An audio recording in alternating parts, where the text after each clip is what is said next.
Hare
Krishna Krishna Krishna Hare Hare Hare Ram Ram Ram Hare Hare Hare Krishna Hare Krishna Krishna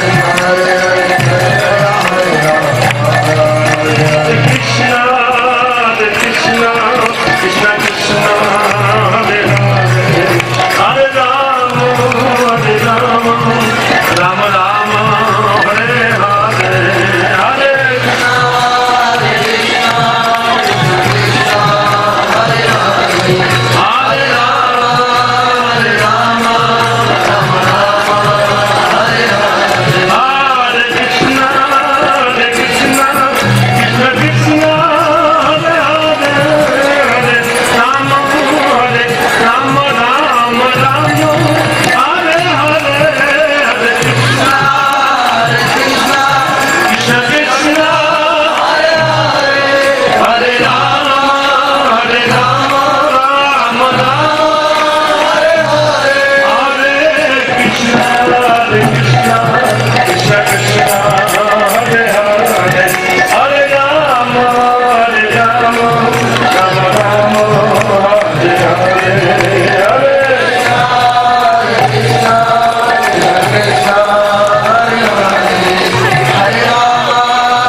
Kans Bihari गोपी जन वल्लभ गिरिवरधारी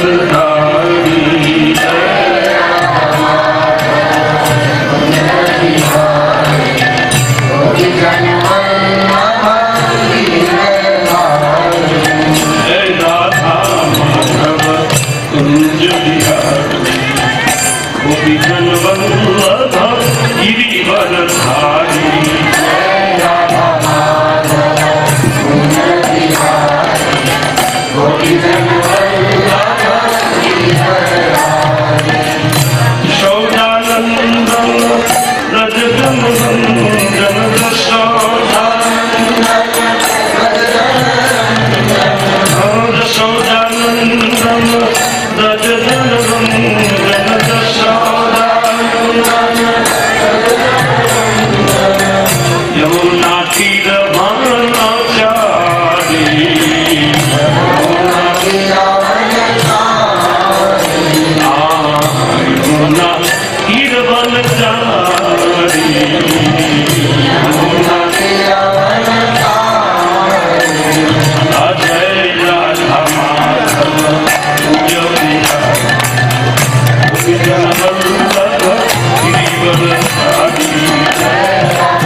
भागवतम सप्ताह महोत्सव की जय गुरु।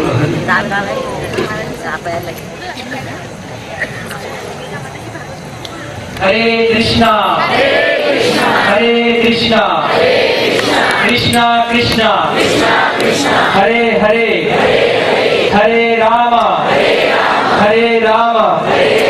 राम राम हरे हरे।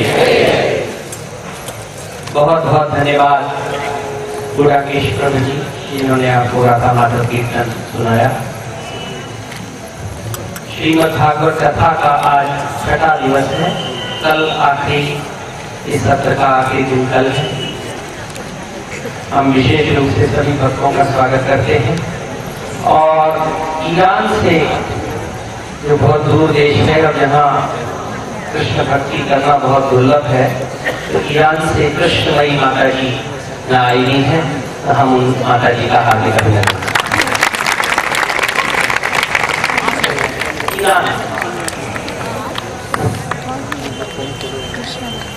एक आपको सूचना देनी है, ये हम बाद में भी एक बार और बोलेंगे कि भक्ति वेदांत हॉस्पिटल में श्री प्रभुपाद जी के शिष्य जो हमारे लिए बहुत वरिष्ठ हैं, सम्मानीय हैं, भक्ति वेदांत स्वामी श्री प्रभुपाद जी के शिष्य हैं जिनका नाम राधा कुंड प्रभु है और वो भक्ति वेदांत हॉस्पिटल में भर्ती हैं, उनका इलाज चल रहा है। इतने पर भी कम से कम व्यवस्था में भी उनको कुछ आर्थिक सहयोग चाहिए, जो करना हम आप सबका फर्ज है। तो जो लोग भी एक अवसर मिला है सेवा करने का, महामुनि दास प्रभु जी अभी आएंगे मंच पर।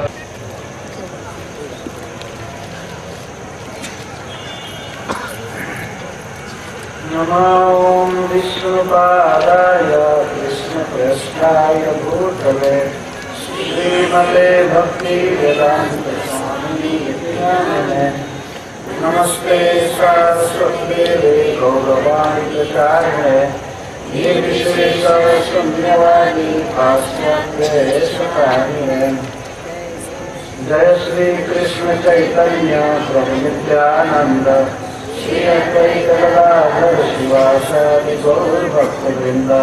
हरे कृष्णा कृष्णा कृष्णा हरे हरे हरे राम राम राम हरे हरे। ओम नमो भगवते वासुदेवाय।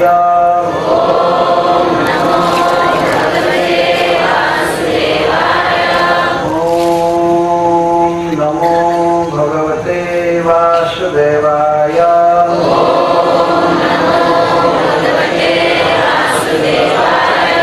ओम नमो भगवते वासुदेवाय।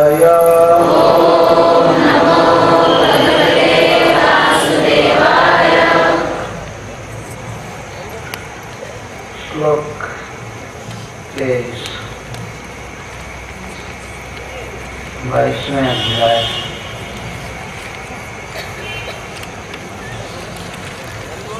यत्पादयो रसखधि सलिलं प्रदाय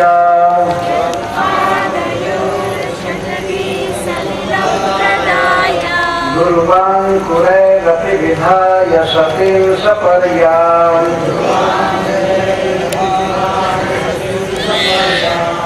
अत्युत्तमां गतिमसौ भजते त्रिलोकीम् दास्वान् विक्लवमनः कथमार्तिमिच्छे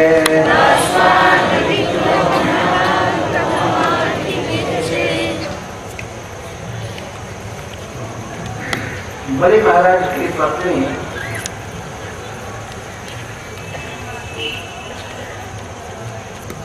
बोल चुकी है, तो उसके बाद अवसर पाकर श्री ब्रह्मा जी बोलते हैं।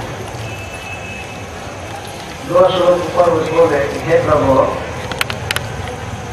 आप जीवों के जन्मदाता हैं और पालन करने वाले हैं, आप जीवों के ईश्वर हैं और देवताओं के हम लोगों के भी परम आराध्य हैं, आप जगतमय हैं।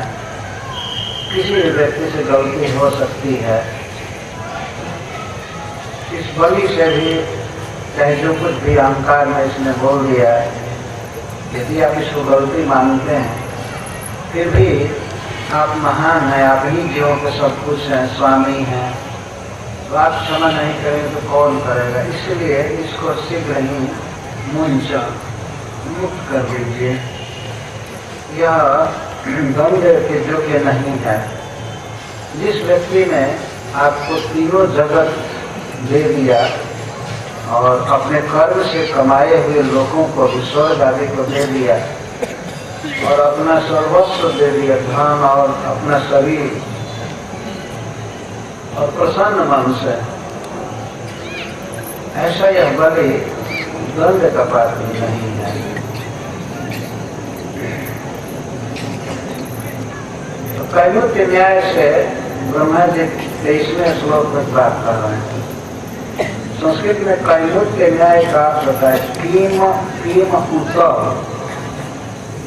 इसके भाव कैमुत्य का कीम उत्तम। इसका मतलब है कि जब कोई व्यक्ति बहुत बड़ा काम कर सकता है तो छोटे काम के लिए क्या कहना है, की मुक्त। जैसे मान लीजिए कोई व्यक्ति 100 किलो उठाता है,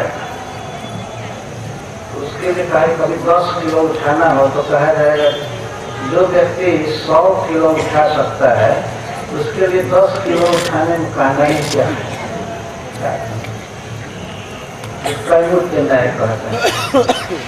तो श्री ब्रह्मा जी जो भक्ति के परम आचार्य हैं, भगवान के परम भक्त हैं, परम ज्ञानी, इस विश्व में सबसे श्रेष्ठ वही है। ब्रह्मा जी कई बार भागवत में लिखा गया है, विष्टाकृत जगत में। तो वे कहते हैं असत्य निष्कपट बुद्धि कोई व्यक्ति जिनके चरणों में सलिलन प्रदाय जल अर्पण करके और सतीन सपर्यम विधाय सच्ची सेवा करके शुद्ध मन से कोई कुछ सेवा किया, कैसे दुर्गा में बुराई है, दुर्गा दल का अंकुर चढ़ा देता है, आपको दे देता है, वह भी अति उत्तम गति भजते, अत्यंत उत्तम गति प्राप्त करता है, अर्थात वैकुंठ के योग्य हो जाता है, वैकुंठ प्राप्त।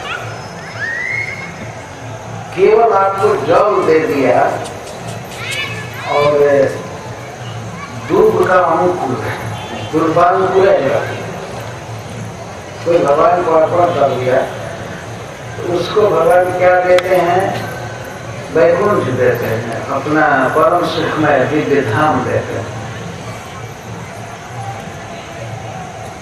तो जब आप इतनी थोड़ी सी सेवा करने पर, नगण्य चीज देने पर किसी को वैकुंठ धाम दे देते हैं, तो फिर जिस व्यक्ति ने प्रसन्न मन से बिना दुख के आपको सारा संसार अर्पित कर दिया, तो कथम आत्मविच्छेद, वह कैसे इस तरह से बंधन के योग्य है? ब्रह्मा जी के कहने का आशय कि भगवान है अपने स्वभाव से विरुद्ध काम कर रहे हैं। भगवान के वास्तव में स्वभाव है, कोई फूल भी भगवान की पूजा करता है, उनको तुलसी दल चढ़ा देता है या पानी देता है, पत्रम पुष्पम फलम तोयम, पत्ता पुष्प फल जल कोई भगवान को देता है, तो वे कहते हैं मैं इसको खाता हूँ, स्वीकार करते हैं, स्वीकार करता हूँ बड़े प्रेम से। किसी बड़े व्यक्ति को आप कोई पत्ता दीजिए या पानी पिलाइए, पिएगा नहीं, बड़ा आने ही नहीं देगा अपने पास, पिएगा क्या? तो ले जाके एक गिलास पानी लाए हैं या कुछ लगी भाषा पी लीजिए, पहले क्या दिखा। ये भगवान अपने श्रीमुख से कहेंगे यदि कोई मुझे प्रेम से भक्ति से पत्र पुष्पम फलम प्रेम देता है तो मैं उसको स्वीकार करता हूँ, और उसके बदले में देते क्या है? वैकुंठ देते हैं। ये है भगवान का सुंदर स्वभाव। तो ऐसे भगवान आज ऐसे विपरीत लग रहे हैं लोक दृष्टि से। ब्रह्मा जी को सब समझते हैं, लेकिन लोक दृष्टि से बोल रहे हैं, दुनिया यही कहेगी अब भगवान का स्वभाव बिल्कुल विपरीत हो गया है। इतना बड़ा भूमंडल, सारा संसार, सर्वस्व देने पर भी वे और भक्तों को बांधना और पीटना चालू किए। एकदम उल्टा है। प्रचार बहुत गलत हो गया। सारे न्यूज पेपर में, टेलीविजन में यही सिखाया जाएगा कि भगवान का स्वभाव बदल गया।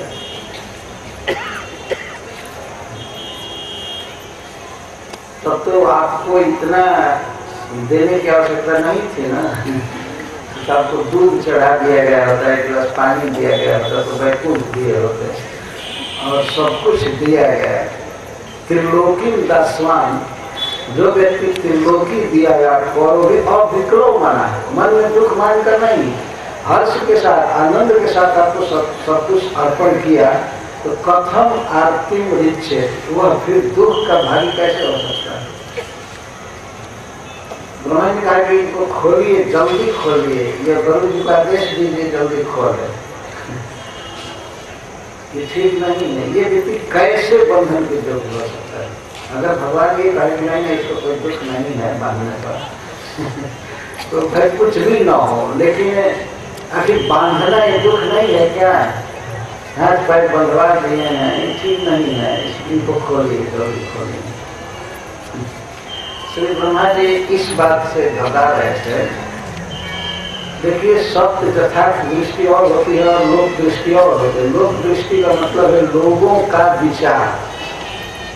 हमेशा दो पक्ष रहता है, वैदिक पक्ष और लौकिक पक्ष। लौकिक अर्थ होता है कि दुनिया में लोग क्या सोचेंगे।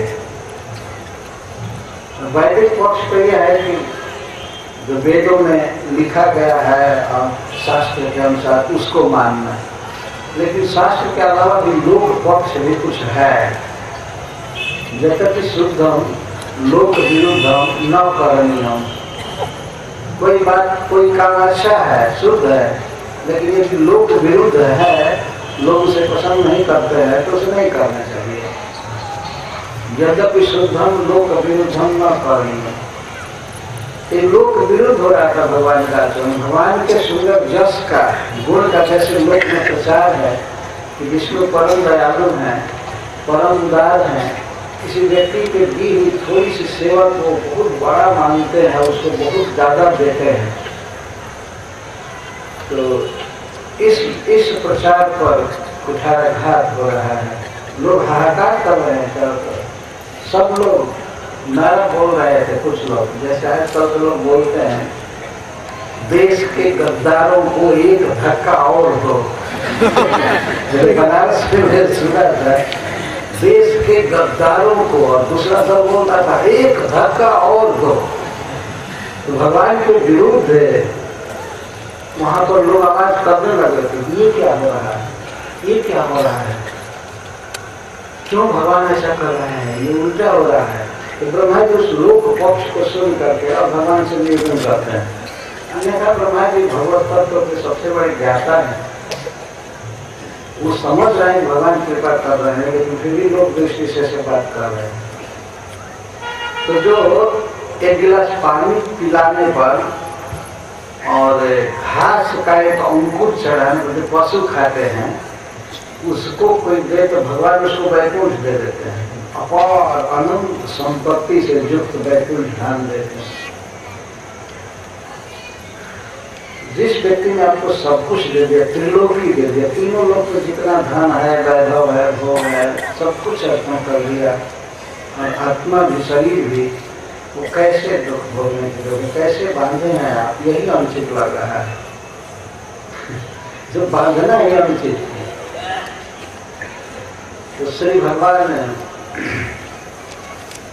ब्रह्मा जी से बोलते हैं, श्री भगवान वाच, श्री भगवान का है, श्री भगवान बोलते, सुंदर भगवान, ब्यूटीफुल गॉड, श्री भगवान बहुत सुंदर है। यह सौभाग्य के मूर्तिमान स्वरूप है। कोई भी व्यक्ति जब भगवान से संपर्क करता है, वही लक्ष्मी है वही वास्तव में फॉर्चुनेट व्यक्ति है, क्योंकि वो श्री भगवान सौभाग्य से और सौंदर्य से युक्त है। तो श्री भगवान का अर्थ है लक्ष्मी जी से युक्त भगवान। भगवान हमेशा लक्ष्मीपति है, कभी दरिद्र नहीं। श्री भगवान जैसे इधर हम लोग बोलते हैं राधा गिरधारी। गिरधारी का कृष्ण है, गोवर्धन धारण करने वाले, और राधा माने श्री जी। श्री जी कहते ही हैं बरसाने में। श्री भगवान का अर्थ है श्री से लक्ष्मी से युक्त श्री कृष्ण वामन है। श्री भगवान बोले ब्राह्मण संबोधन कर रहे हैं, आप लोक दृष्टि को इतना हाई लाइट मत कीजिए। ब्राह्मण जब अनुग्रह में तब विश्व के गुणों में हूँ।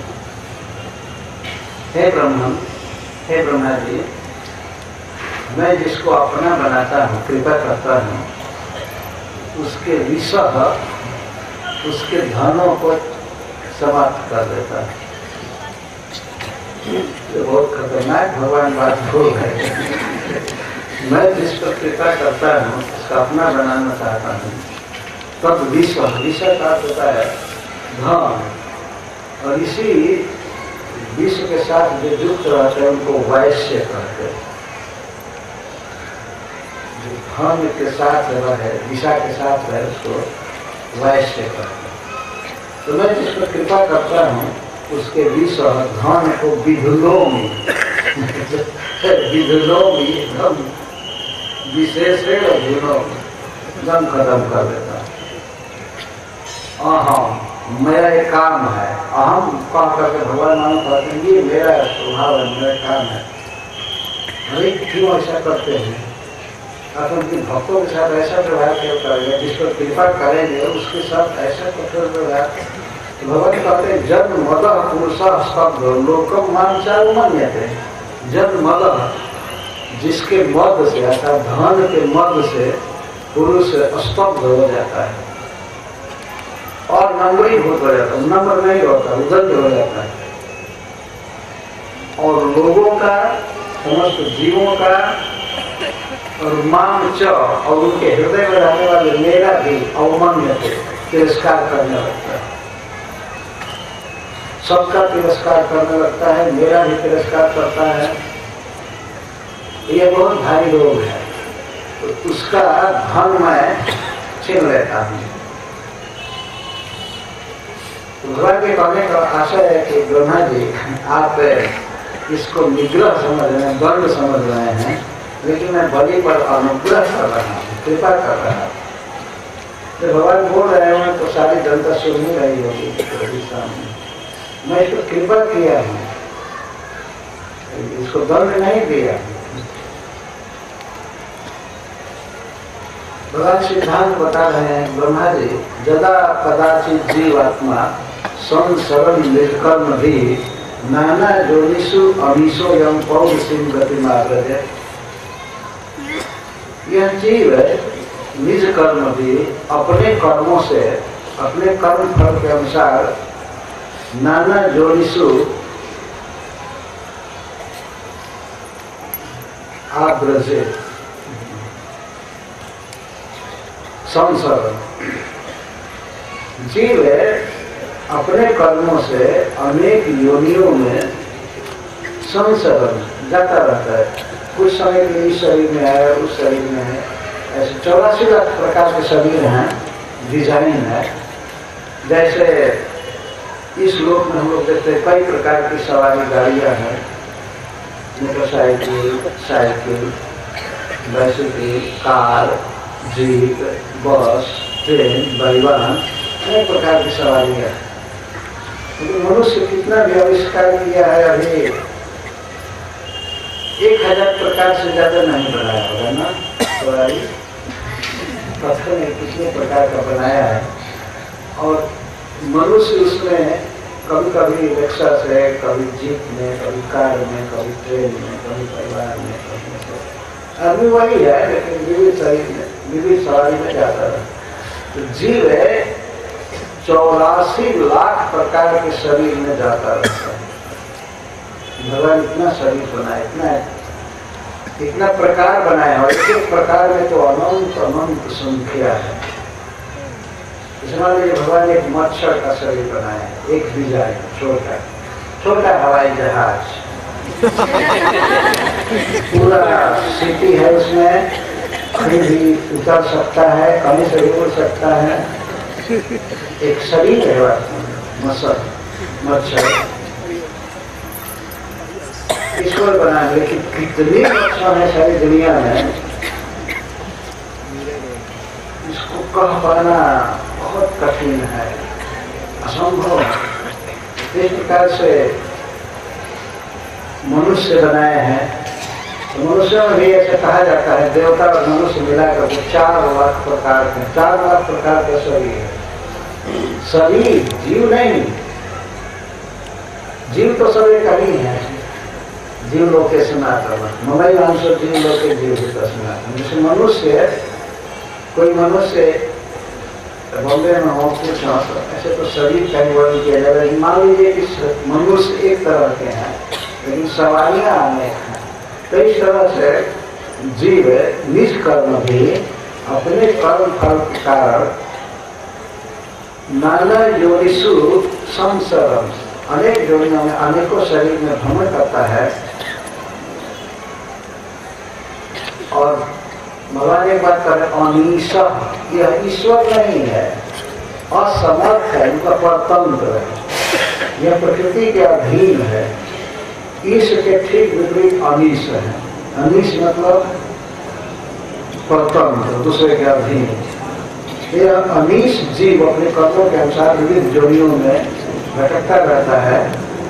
जदा कदाचित इसी समय, इसी प्रकार से अनेक जोड़ियों में भटकने के बाद यह जदा पौरुषिक गति आग लगे, जब मनुष्य जन्म प्राप्त करता है तो पौरुषी गति भगवान का, जब यह पुरुष बनता है, पुरुष का मतलब है मनुष्य शरीर, जब मनुष्य शरीर में आता है तो एक बात का ब्रह्मा जी बहुत भय रहता है मनुष्य शरीर में, एक खतरा रहता है। क्या? जन्म कर्म वयो रूप विद्या स्वर्ग धनादि, उच्च कुल में जन्म लेने के कारण इसको कुलीनता करते हैं। कुलीनता के कारण और कर्म, कोई बड़ा बड़ा कर्म करने के कारण, वयो और जवानी, रूप, सौंदर्य, विद्या और ऐश्वर्य, ऐश्वर्य से तात्पर्य धन और पद, ऐश्वर्य को पद करते, धनादि। उच्च कुल में जन्म के कारण, बड़ा कर्म के कारण, जवानी के कारण, सौंदर्य के कारण और विद्या के कारण, बहुत पढ़ाई लिखाई के कारण और ऐश्वर्य, ऊंचा पद के कारण, धन आदि के, उसे मद हो जाता है। इन सब कारणों से मद हो जाता है। भगवान कहते हैं कि यदि इन सब को पा करके भी मनुष्य शरीर में जब जस न भरे स्तंभ, यदि किसी व्यक्ति में उदंडता न आवे, स्तंभ न आवे, सब पा करके भी तत्रायम मदनुग्रह, तो समझना चाहिए कि मेरी बहुत कृपा है। न मद हो तो ये मेरी कृपा है, मद होना ही है। अगर मेरी कृपा नहीं हुई तो यह अर्थ है। मद नहीं है तो मेरी कृपा है। किस किस चीज का मद हो जाता है आदमी को?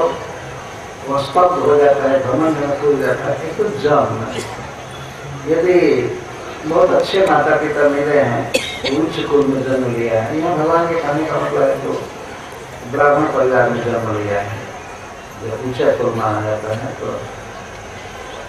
और कर्म किया ऊंचा कर्म मतलब ऊंचा कोई बड़ा बड़ा कर्म किया, जो भी अपने अनुसार वेद पढ़ाया, जो कुछ किया, उसको विद्या शब्द से कह ही रहे हैं। और वय का होता है जवानी। कोई व्यक्ति ऊंचा कर्म में जन्म लिया है, बहुत बड़ा कर्म भी किया है, जवानी हुई है और सुंदर है, इसके साथ साथ पढ़ाई लिखाई भी तो खूब किया, विद्या अर्जित किया। और विद्या अर्जित किया, इसके बाद कोई मंत्री बन गया, ऐसे कोई न कोई ऊंचे पद पर हो गया। उच्च पर होने के बाद धन भी हुआ है और आगे भी और भी बहुत सम्मान आदि तो उससे स्तंभ हो जाता है, घमंड हो जाता है। वो ईश्वर को, मुझको और लोगों को कुछ नहीं मिलता है। लेकिन इन सब चीजों से यदि उसको मद न हो, स्तंभ न हो तो तत्व अयम मद मित्र, अर्थात मेरी कृपा से ही मद नहीं हो सकता है, स्तंभ नहीं हो सकता है। मानस स्तंभ निमित्ता नाम जन्मादि नाम समम कृपा सर्वश्रेय प्रतिपा नाम हंत मुझे नमत पर। ब्रह्मा जी जो मेरा भक्त होता है, मत पर मुझे ही अपने जीवन का परम आश्रय मानता है, मेरी शरण में रहता है, तो उसे इन सब वस्तुओं की प्राप्ति होने पर भी मोह नहीं होता है, भ्रम नहीं होता है, वो अपनी स्थिति में रहता है। जन्मादि नाम ऊपर गिनाएगा, जन्म कर्म वैभव रूप विद्या ऐश्वर्य धनादि, जन्मादि नाम जो मानस स्तंभ निमित्ता नाम, जो मान है मैं बड़ा हूँ इसके कारण स्तंभ के जो कारण हैं, जन्म कर्म वैभव रूप विद्या ऐश्वर्य धन आदि से व्यक्ति के भीतर मान उत्पन्न होता है, मैं बड़ा हूँ और इसके कारण उसमें स्तब्धता आती है, इसका तिरस्कार, झुकना नहीं, नम्र नहीं होना, जन्मादि जन्मादि से ही ये सब होता है। जो सर्वश्रेय प्रतिपाना, ये चीजें गिनाई जा रहे हैं स्कूल में, जन्म कर्म वैभव रूप विद्या ऐश्वर्य धन आदि, ये समन्ततः सब प्रकार से परम कल्याण की प्राप्ति में बाधक है। सर्वश्रेय प्रतिपाना, इतनी चीजों को गिन लीजिए। स्कूल में जन्म लेना, बड़ा कर्म करना और जवानी और रूप विद्या ऐश्वर्य धन आदि, समन्ततः सर्वश्रेय प्रतिपादन, सब प्रकार से सारे कल्याण के मार्गों को अवरुद्ध करने वाले हैं, श्रेय की प्राप्ति में बाधक है। ये सामान्य सिद्धांत बता रहे हैं भगवान, लेकिन वे कहते हैं कि जो बलि को मैं बांधा हूं, तो ब्रह्मा जी इस कारण से नहीं बांधा हूं, इसको कोई अभिमान नहीं है, इसको कोई उदंडता नहीं है, तो फिर प्रश्न होता है बांधे क्यों है? थोड़ा सा खेल है मेरा, बांधे है, वही बताते हैं। आप क्या समझते हैं कि इसका अपराध को लेकर के मैं बांधा हूं? भगवान बात कर रहे हैं अपने भक्त ब्रह्मा जी से, प्रहलाद महाराज वही खड़े, सब लोग खड़े हैं, भगवान के पार्षद सब। अब भगवान कहते हैं इसको कोई वध नहीं है, न विद्या का, न जन्म का, न जवानी का, ऐश्वर्य का, इस पर मेरी पूरी कृपा है। भगवान प्रशंसा करते हैं, ऐसा दानव दैत्या नाम अग्रणी कीर्ति वर्धन। अरे यह ऐसा, भगवान अपने श्रीमद अंगुली से दिखा रहे हैं ऐसे कर, ऐसा यह बलि दानवों में और दैत्यों में अग्रणी है, श्रेष्ठ है उनके वंश में, अथवा उनके कीर्ति वर्धन। ये दैत्य कुल में 4 चंद लगा दिया, इसने उस कुल को पावन कर दिया है। श्री प्रहलाद महाराज वही है, तो भगवान ने बलि महाराज की प्रशंसा कर रहे हैं, कीर्ति वर्धन, इसने वंश का नाम बढ़ाया। अजयसित अजया माया, जिस माया को जीता नहीं जा सकता है, और जया माया, मेरी माया शक्ति जो अजया है उसको इसने अजयसित, इसने जीत लिया है। भगवान खुद करके प्रशंसा करने लगे, यह मेरी अजया माया को जीत लिया है। सीधन नपी नहीं हुई है, इसको इतना दुख दिया जा रहा है, धन हर लिया गया, गाली दिया गया, गुरु जी प्रचार किए, ये किए वो, फिर भी न हुई है, ये भ्रम में नहीं पड़ा, इसमें इसको अज्ञान नहीं घेर पाया कि हमको दुख दिया जा रहा है या हमारा धन छीना गया। हमारा धन है, इसके मन में कोई भावना तक नहीं है कि हमारा, ये ध्यान है, यही है माया ना, इस संसार में भगवान ने सृष्टि किया है, बहुत चीज बनाया है, लेकिन इसमें से कुछ वस्तुओं को, कुछ भूमि को, कुछ जलों को व्यक्ति सोचता है ये मेरा है, ये मेरा है, मेरा है। लेकिन भगवान की तरफ अपने प्रकृति क्रियमाणानि गुणः कर्माणि सर्वस्वम् अहंकार विमुद्धात्मा कर्ता हमें माने। मैं कोई कुछ नहीं बनाया है, कोई किसी चीज का अधिकारी नहीं है, सब भगवान की माया शक्ति प्रकृति कर रही है। लेकिन व्यक्ति आरोप करता है इस भाव का, ये मेरा है, ये मेरा है, ये मेरा है, ये तेरा है, ये तुम्हारा है। और जिसको कहो तुम्हारा है वो उसका नहीं है, और जो कहे मेरा वो उसका तो है ही नहीं। लेकिन सब जगह देख ही रहे हैं किस तरह से माया का प्रभाव होता है। परंतु इस बलि में श्री भगवान कहते हैं ये बात नहीं है, इसमें कोई अज्ञान नहीं है, ये मेरी दुर्जय माया को जीत लिया है। इतना दुख दिए जाने के बाद भी इसके मन में कोई मोह नहीं है, भ्रम नहीं है, कोई क्रोध नहीं है, कोई दुख नहीं है। इस तरह से माया को जीता है। अब देखिए ब्रह्मा जी क्या क्या इसके साथ किया गया। शील रिक्त, पहले तो इसका धन छीन लिया गया, सारा धन मैंने ले लिया नाप करके। तो छेड़ रिक्त च्युत स्थान और इंद्रपद से गिराया गया, इंद्रपद भी छीन लिया गया। बलि महाराज राष्ट्र में स्वर्ग के राजा बन चुके थे, इंद्रपद तो वही थे।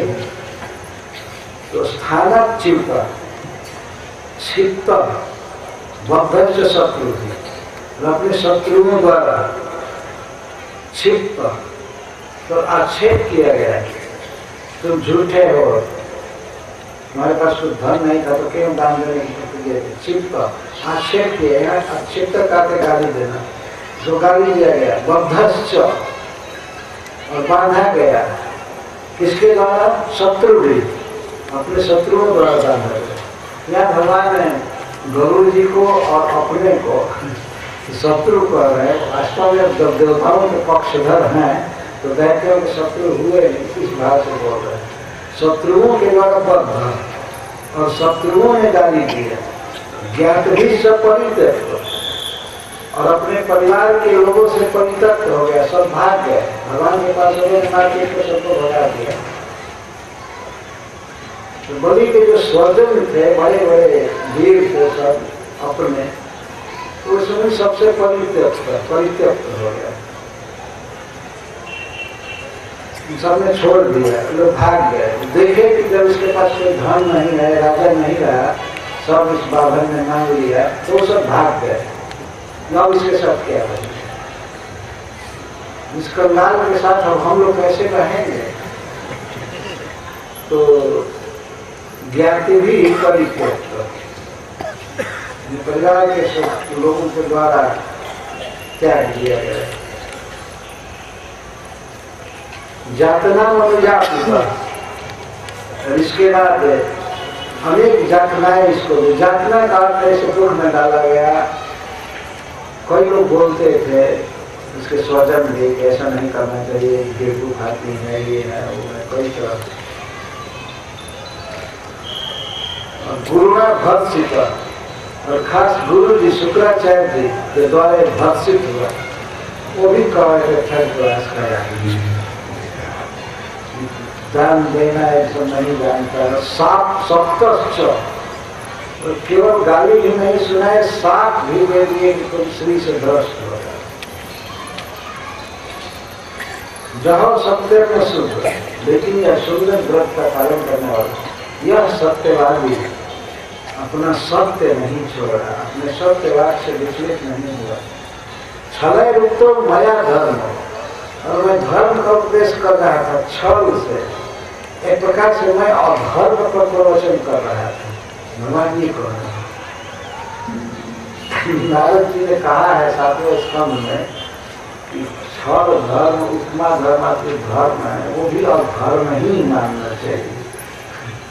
तो भगवान क्या कह रहे थे? छल से बोल रहे थे, न हे तस्मिन कुले कश्चित निसत्व हुआ, तुम्हारे इस वंश में कोई भी भेदहीन नहीं हुआ। कितना झूठ बोल रहे हैं। उन्हीं के वंश में हिरण्याक्ष सारी पृथ्वी को चुरा कर ले गया था और उनकी सत्व और धैर्यवान बुराई कर रहे थे हिरण्याक्ष की भगवान। यदि वो ऐसा वीर था कि उसके सामने कोई लड़ने नहीं आया, विष्णु भगवान आए, किसी तरह से हार गए, लिखा था बाई चांस नहीं, किसी पर जीत गए, लेकिन अभी भी अपने को हारा हुआ मानते हैं। ये सब कपट की बातें थी। भगवान कहते छलय युक्त, मैं छल से बोला और धर्म पर प्रवचन कर रहा था। कर्तव्य दान देना कर्तव्य है, तुम्हारे परिवार के लोगों ने दिया है, दिया।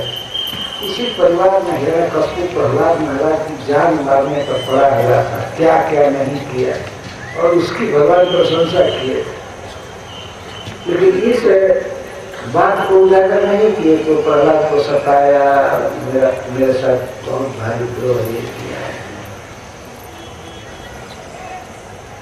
हिरण्याक्ष की प्रशंसा कर रहे हैं। जो कुछ बोल रहे थे बलि महाराज को दान देने के लिए उकसा रहे थे, चढ़ा रहे थे। इसको भगवान स्वयं कहते हैं कि मैं छल से धर्म का उपदेश किया। गुरु ने साथ दिया, गाली दिया और मैं भी छल से इसको धर्म का उपदेश किया, लेकिन नायम तेरे की सत्यवाद, मैं झूठ बोल दिया, मैं झूठ बोल रहा था और ये सत्य बोल रहा है। अयम सत्यवाद न त्यजतु, यह सत्य को नहीं छोड़ा, इसका वचन हमेशा सत्य है। इसका मतलब और छल से मैं बोला तो मैं झूठ बोल रहा था, छल से बोल रहा था, कपट से बोल रहा था, लेकिन यह सत्यवादी, यह विश्व कपट महान पुरुष अपने वचन से विचलित नहीं हुआ। आप कैसे सोच सकते हैं कि मैं इसको बांधूंगा, मैं इसको दुख में डालूंगा? नहीं, ऐसा मत सोचिए। ऐसा में प्राप्त स्थान दुष्टा पर अमरय रखी, यह मेरे अत्यंत दुर्लभ धाम को, वैकुंठ को प्राप्त कर चुका है। मतलब वैकुंठ जाने की योग्यता इसकी हो चुकी है। जो अमरय नपी दुष्प्रापम, देवताओं के द्वारा भी मेरा धाम दुर्लभ है, वे भी नहीं जाते, और तो और ब्रह्मा जी वहां नहीं पहुंच सकते, भगवान शिव भी नहीं जाते हैं। ये लोग उसके बाहर से चक्कर लगा करके चले आते हैं, दूर उनकी पहुंच नहीं है, लेकिन उस धाम को ये प्राप्त कर चुका है कि जाएगा वैकुंठ। आप कह रहे हैं कि उसको दूध चढ़ाने वाला और पानी पिलाने वाला व्यक्ति वैकुंठ जाता है, यह क्यों नहीं जाएगा? तो इसका सब कुछ गुण प्रकट हो चुका है, जाएगा। और सावरणे अंतरस्यायम, और सावरणी मनवंतर में अयम भवितेन्द्र मदाश्रय, यह इंद्र बनेगा। जब भगवान ने कहा कि यह वैकुंठ प्राप्त करेगा, आप चिंता मत कीजिए, तो ब्रह्मा जी ने कहा कि आखिर इंद्र पद तो इसका चला ही गया, स्वर्ग तो आप ले ही लिए। तो भगवान कहते हैं नहीं लिया, ये इंद्र रहेगा ही, ये अगले मनवंतर में यह इंद्र बनने वाला है, इस बात को आप जानते ही हैं। हाँ पता है। भविता इंद्र, तो ब्रह्मा जी ने कहा कि तो इंद्र पद पर होने के बाद भी तो फिर घमंड बढ़ जाता है, जिसे पुरंदर की हालत हुई है। भगवान कहते नहीं, तो ऐसा इंद्र नहीं है, मदाश्रय, मेरे शरण में रहने वाला मेरा भक्त, ये स्पेशल इंद्र होगा, जो सामान्य इंद्र है, मदाश्रय। तो आखिर उसमें तो देर होगी ना सावरणी मनवंतर आने में, 8वें मनवंतर, इसमें दर्वाश्वत मनवंतर चल रहा है, आगे सावरणी मनवंतर आएगा। ब्रह्मा ने कहा कि उसमें तो अभी बहुत देर है और वैकुंठ भी कब जाएगा कोई निश्चित नहीं है। भगवान कहते हैं तावत सुतर व्यासता विश्वकर्म विनिर्मितम, जब नाधयो व्याधयश्च कमस तुंद्रा पराभव लोग सर्गा निवस्था संभवंती ममेच्छया, तावत तब तक इंद्र बनने से पहले यह सूतल लोक में रहेगा। भगवान ऐसा कहा, ये सूतल लोक में रहेगा।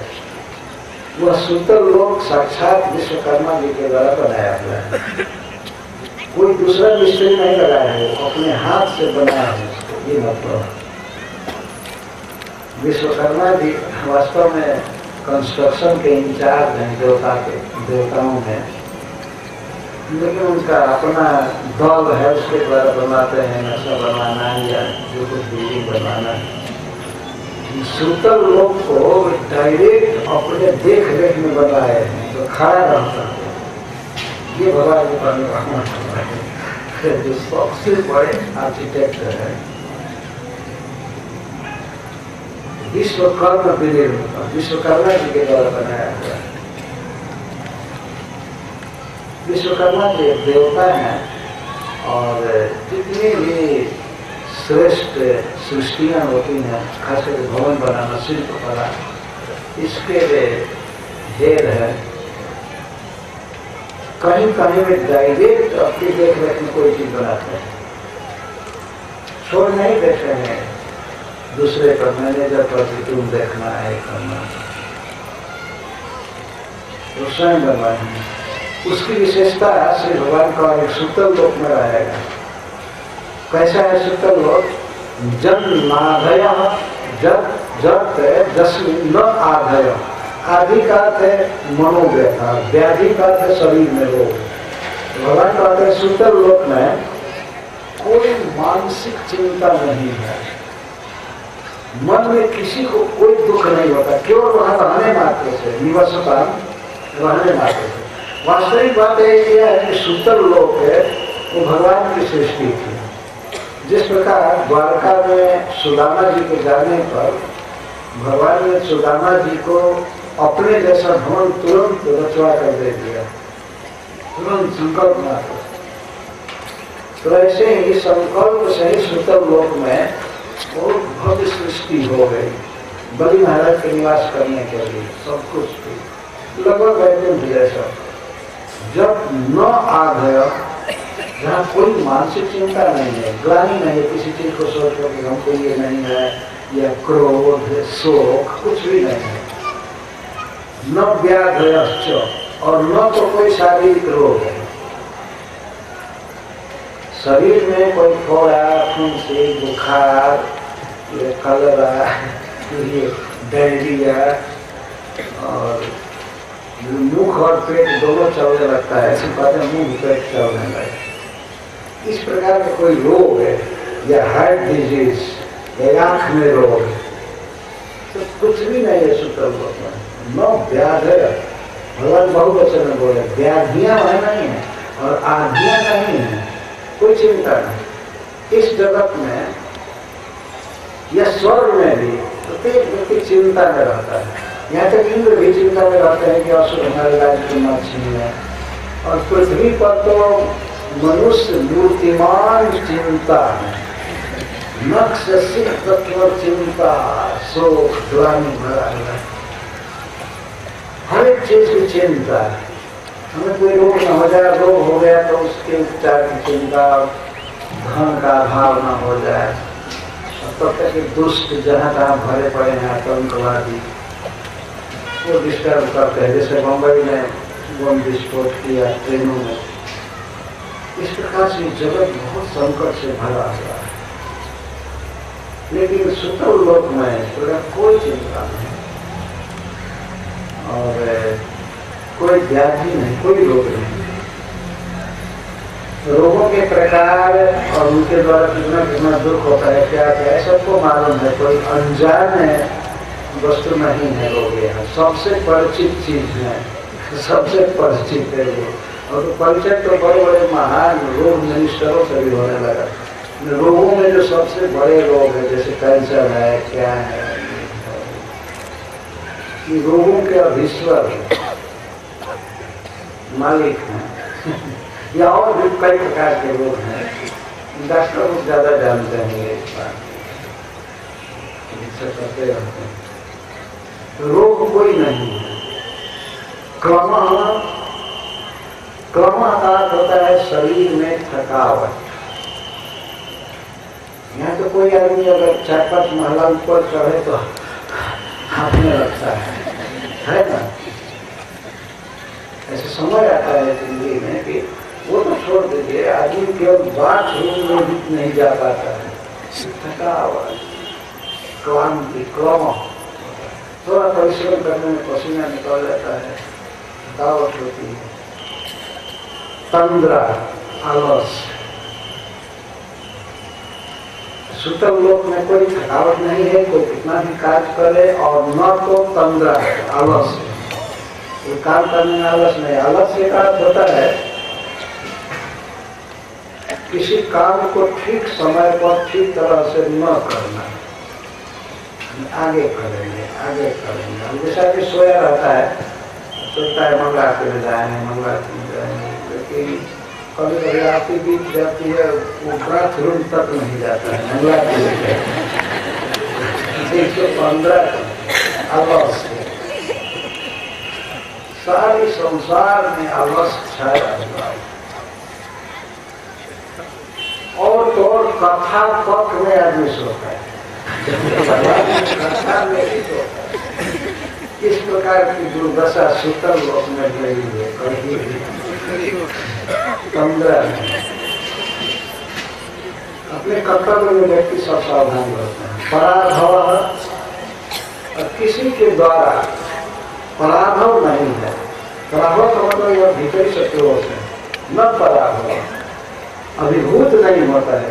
अपने कर्तव्य में रहता है, अपने स्वरूप में व्यक्ति रहता है, अब मतलब अपने पूर्ण प्रसन्नता में। न उपसर्ग और उपसर्ग नहीं है। उपसर्ग का मतलब होता है बाहर कोई डिस्टर्बेंस नहीं है। जैसे यहाँ जिसमें कहा ट्रेन में डिस्टर्बेंस, इधर डिस्टर्बेंस, इधर डिस्टर्बेंस, किसी कई प्रकार के डिस्टर्बेंस होते हैं। न्यूज पेपर पढ़ने पर पता लगता है उधर इतनी हत्या हो गई, इतनी उधर हत्या हो गई, ये हो गया, वो हो गया, इधर बलात्कार हुआ, ये सब उपसर्ग नहीं है। सुतल लोक में निवसता क्यों नहीं है? सुतल लोक में सब चीजें, वहाँ मनोव्यथा नहीं है, शोक नहीं है, क्रोध नहीं, और रोग नहीं है शरीर में, कोई थकावट नहीं, आलस्य नहीं, अभिभव नहीं, पराभव नहीं, और न तो बाहरी उपद्रव। क्यों? ममेच्छया, मम इच्छया, इच्छा का दर्शन। सुतल लोक में वहाँ के निवासी हमेशा मेरे दर्शन करते रहते हैं। इस कारण से वहाँ कोई रोग नहीं है, कोई मानसिक दुख नहीं है, तकलीफ नहीं, कुछ नहीं। मम इच्छया, ममेच्छया मतलब दो अर्थ हुआ। एक तो मेरा दर्शन मिलता है, वहाँ के निवासी सब मुझे देखते रहते हैं, देखते रहेंगे। वर्तमान स्वामी के वर्तमान वक्त, यह अर्थ होगा। वहाँ कोई रोग दुख आदि नहीं है। और मम इच्छा, मेरे दृष्टिपात से भगवान देखते रहते हैं, वहाँ के निवासियों पर दृष्टि डालते रहते हैं, और भगवान के मुखारबिंद को वहाँ के निवासी देखते रहते हैं। तो मंदिर में जब कोई व्यक्ति भगवान का दर्शन करता है तो ऐसा नहीं है कि केवल वही भगवान को देखता है, भगवान भी उस पर कृपा दृष्टि से देखते हैं कि हमारे मंदिर में, हमारे घर में आया हुआ है।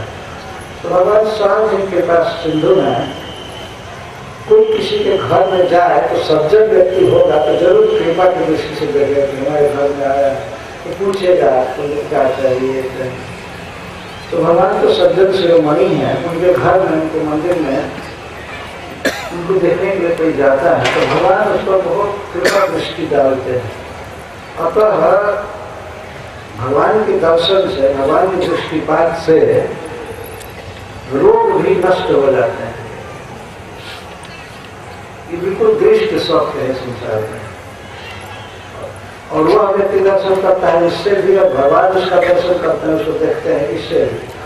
इसको मम इच्छया कहते हैं। इच्छा का अर्थ है दृष्टिपात।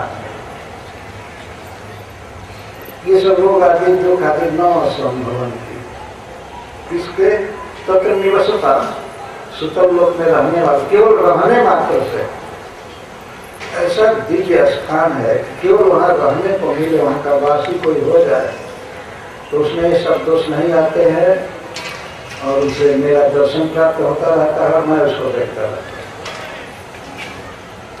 भगवान सुतल लोक की महिमा बता रहे हैं। इतनी बातें ब्रह्मा जी से भगवान ने कहा।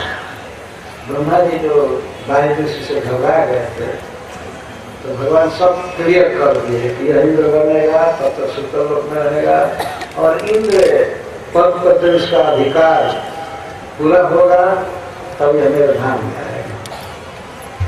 इतनी बातें ब्रह्मा जी से कह करके अब श्री भगवान बड़ी महाराज से बात कर रहे हैं।